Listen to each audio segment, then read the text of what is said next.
Hey, it's Clay, and this will be a video chart on ticker symbol MNKD. We will take a look at the 30-minute time frame.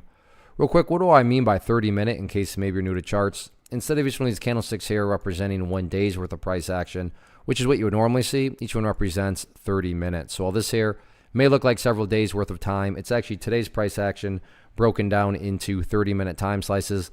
I like through this time frame that does a good job of telling the quote-unquote story of the price, and then makes mapping out where levels of support and resistance a bit easier to see. Did this analysis on Tuesday, so that is where the red and green line annotations are coming from. But after today's price movement, definitely some updates here need to be made. First thing I'm going to do is a little house cleaning, just get rid of that line right there. Sure, that level pertains to the chart. It's just not relevant right now. And from a presentation standpoint, I don't want to risk causing confusion and clutter because there's lines all over the place. So let's try to keep this as clean as possible. First update, though, that does need to be made comes about based on a foundational rule in charting, which states when levels of resistance are broken and closed above, you want to see them act as support.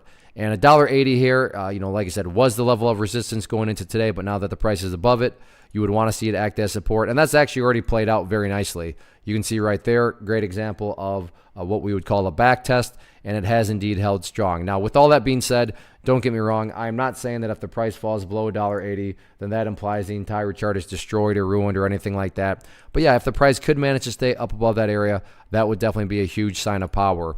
Taking a step back and looking at things from more so the big picture point of view, that is where the purple line here comes into play, the famous 50-period simple moving average. Keyword being moving. As time goes by, that line is going to move itself higher and higher. So a very basic yet highly effective way to judge the health of the move, that right there being defined as the move. Just watch that purple line. As long as the price stays above that line, as the line itself moves higher and higher, then the bulls are in full health, the bulls are in full control. However you can best visualize that, that is what is being represented. Once again, sure, staying above $1.80 would be great, but from the grand scheme of it all, as long as the price is above the purple line, the bulls 100% own the chart. What about areas of resistance?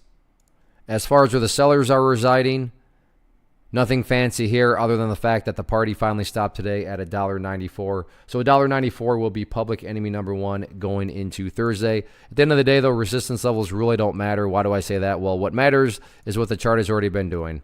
And that is just this right here, just building higher bases. So as long as the price builds higher bases, or if you want to picture those as stair steps, then given enough time, everything else will take care of itself, including breaking levels of resistance. So focus on building higher lows and just sit back and let the trend do its thing.